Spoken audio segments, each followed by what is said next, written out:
بسم اللہ الرحمن الرحیم۔ السلام علیکم۔ روزانہ واقعات سننے کے لیے اس چینل کو سبسکرائب کریں۔ پہلے زمانے میں ایک بادشاہ تھا، اس کا ایک دربان تھا جسے وہ ہمہ وقت اپنے قریب رکھتا۔ دربان بادشاہ سے کہا کرتا تھا، اے بادشاہ سلامت، نیکوکار کے ساتھ اچھائی سے پیش آئیں اور برے کو چھوڑ دیں، چونکہ اس کی برائی نے آپ کو اس کے ساتھ اچھائی کرنے سے روک دیا ہے۔ چنانچہ ایک آدمی کو اس پر حسد ہو گیا کہ یہ بادشاہ کے اس قدر قریب کیوں ہو گیا۔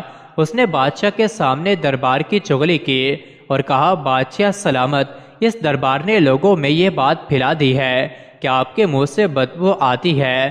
بادشاہ نے پوچھا، مجھے اس کی حرکت کا کیسے علم ہو سکتا ہے؟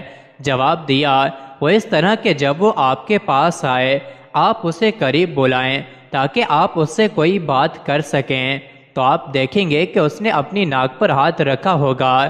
چنانچہ چغل خور آدمی نے دربان کی دعوت کی اور سالن میں لہسن کی مقدار حد سے زیادہ بڑھا دیے۔ صبح کو جب دربان بادشاہ کے پاس گیا اور بادشاہ نے اسے بات کے لیے اپنے قریب بلایا تو دربان نے اپنے منہ پر ہاتھ رکھ لیا تاکہ اس کے منہ کی بدبو بادشاہ کو نہ پہنچے۔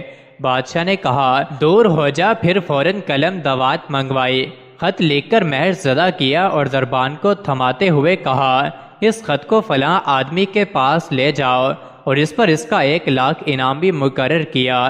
دربان جو نبی بادشاہ کے پاس سے نکلا، چغل خور نے گرم جوشی کے ساتھ اس کا استقبال کیا اور پوچھا، یہ کیا چیز ہے؟ جواب دیا، یہ خط مجھے بادشاہ سلامت نے دیا ہے۔ چغل خور نے خط مانگا، دربار نے اسے دے دیا اور وہ خط لے کر خود مکتوب عالیہ کی طرف روانہ ہو گیا۔ مکتوب عالیہ نے خط پڑھ کر جلاد لوگوں کو بلایا۔ اس چغل خور نے کہا، اے لوگو، اللہ سے ڈرو، یہ غلط حکم ہے جس کا وبال مجھ پر پڑ گیا۔ تم اپنے امیر کی بات نہ مانو بلکہ بادشاہ کے پاس جاؤ۔ چنانچہ وہ لوگ بولے کہ بادشاہ کے پاس جانا ہمیں زیب نہیں دیتا۔ خط میں لکھا تھا کہ جو شخص یہ خط تمہارے پاس لائے اسے ذبح کر دو اور اس کی کھال اتار کر بھوسا بھر دو اور میرے پاس لے آؤ۔ چنانچہ انہوں نے چغل خور کو ذبح کیا اور کھال اتار کر بادشاہ کے پاس حاضر ہو گئے۔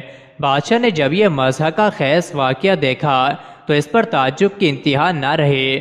بادشاہ نے اپنے دربان سے کہا، ادھر آؤ اور مجھے بیچ بیچ واقعہ سناؤ کہ جب میں نے تمہیں اپنے پاس بلایا تم نے اپنی ناک پر ہاتھ کیوں رکھ لیا تھا؟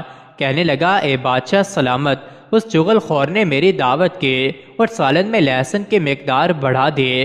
جب آپ نے مجھے اپنے قریب بلایا تو میں سمجھا کہیں آپ کو لہسن کی بدبو محسوس نہ ہونے لگے، تب میں نے اپنے منہ اور ناک پر ہاتھ رکھ لیا تھا۔ کہا، اپنے عہدے پر واپس لوٹ جاؤ اور اپنے کام میں مصروف رہو۔ پھر بادشاہ نے دربان کو مال عظیم سے نوازا۔ مزید ایسی ہی ویڈیوز کے لیے چینل کو ضرور سبسکرائب کریں۔